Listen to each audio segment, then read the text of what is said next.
കല്യാണ സദ്യ കിട്ടിയില്ലെങ്കിൽ ആ കല്യാണം തന്നെ മുടക്കുന്ന ചില അമ്മാവന്മാരുണ്ട്. അതുപോലെ ഒരു അമേരിക്കൻ അമ്മാവനാണ് ഡൊണാൾഡ് ട്രംപ്. പക്ഷേ പുള്ളിക്ക് വേണ്ടത് കല്യാണ സദ്യയല്ല, നോബൽ സമ്മാനമാണെന്ന് മാത്രം. തനിക്ക് നോബൽ സമ്മാനം തന്നില്ലെങ്കിൽ ലോകത്ത് സമാധാനം ഉണ്ടാക്കില്ല, അല്ലെങ്കിൽ ഉണ്ടാകാൻ സമ്മതിക്കില്ല എന്ന് വാശി പിടിക്കുന്ന ഒരു ലോക നേതാവിനെ ചരിത്രമാദ്യമായിട്ടായിരിക്കും തന്നെ കാണുന്നത്.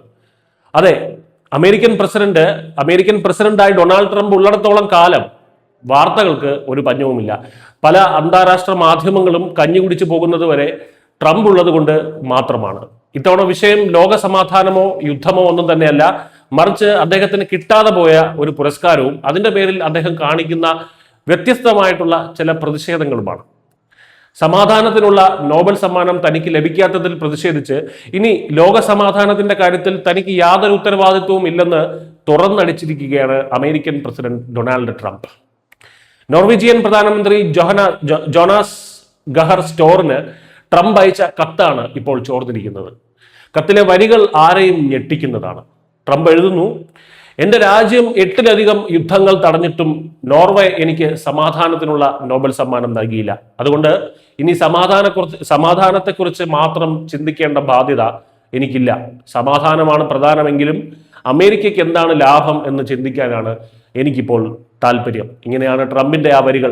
ലളിതമായി പറഞ്ഞാൽ, നോബൽ കമ്മിറ്റി സമ്മാനം തരാത്തത് കൊണ്ട് ഗ്രീൻലാൻഡ് പിടിച്ചെടുക്കുന്നത് ഉൾപ്പെടെയുള്ള കടുപ്പമേറിയ തീരുമാനങ്ങളുമായി മുന്നോട്ട് പോകുകയാണ് എന്നാണ് ട്രംപിന്റെ ഭീഷണി. ഗ്രീൻലാൻഡ് ഡെൻമാർക്കിന്റെ ഭാഗമാണ് എന്നുള്ള കാര്യം ഒന്നും തന്നെ ട്രംപിനൊരു വിഷയമേ അല്ല. അമേരിക്ക സമാധാനം പാലിക്കാൻ ട്രംപിന് കൊടുക്കേണ്ട ഒരു കൈമടക്കാണ് നോബൽ സമ്മാനം. ആ കൈമടക്ക് കൊടുത്തില്ല എന്നുണ്ടെങ്കിൽ വഴക്കാകും. ആ കത്തിന് പിന്നിലുള്ള ട്രംപിന്റെ യുക്തിയാണ് ഏറെ രസകരം. ഭൂമിശാസ്ത്രപരമായിട്ട് നോക്കിയാൽ ഗ്രീൻലാൻഡ് ഡെൻമാർക്കിന്റെ ഭാഗമായിട്ടാണ് കരുതപ്പെടുന്നത്. എന്നാൽ ട്രംപ് പറയുന്നത് ഗ്രീൻലാൻഡിനെ സംരക്ഷിക്കാൻ ഡെൻമാർക്കിന് ശേഷിയില്ല, പിന്നെ എന്തിനാണ് അവർക്ക് ഈ സ്ഥലം എന്നാണ്. അവിടെയും തീർന്നില്ല. ചരിത്രപരമായിട്ടുള്ള അവകാശവാദങ്ങളും ഒക്കെ ട്രംപ് ഉന്നയിക്കുന്നുണ്ട്. ആയിരക്കണക്കിന് വർഷങ്ങൾക്ക് മുൻപ് ഒരു വഞ്ചി അവിടെ എത്തിയിരുന്നു എന്നതുകൊണ്ട് മാത്രം സ്ഥലം ഡെൻമാർക്കിൻ്റെതാകില്ല എന്നും ഞങ്ങളുടെ ബോട്ടുകളും അവിടെ എത്തിയിട്ടുണ്ട് എന്നൊക്കെയുള്ള വിചിത്രമായ വാദങ്ങളാണ് ട്രംപ് കത്തിൽ നിരത്തുന്നത്. അപ്പോൾ ഇത്തരത്തിലുള്ള വാദങ്ങളൊക്കെ നിരത്തിയാണ് ഈ കത്ത്, അങ്ങനെയുള്ളൊരു കത്താണ് ഇപ്പോൾ ലീക്ഡ് ആയിരിക്കുന്നത്. റഷ്യയിൽ നിന്നും ചൈനയിൽ നിന്നും ഒക്കെ ഗ്രീൻലാൻഡിനെ സംരക്ഷിക്കാൻ അമേരിക്ക തന്നെ അത് ഏറ്റെടുക്കണം എന്നാണ് അദ്ദേഹത്തിന്റെ നിലപാട്. ചുരുക്കത്തിൽ ഒരു റിയൽ എസ്റ്റേറ്റ് കച്ചവടം പോലെ ഗ്രീൻലാൻഡ് വാങ്ങാനോ പിടിച്ചെടുക്കാനോ ട്രംപ് ഒരുങ്ങുകയാണ്.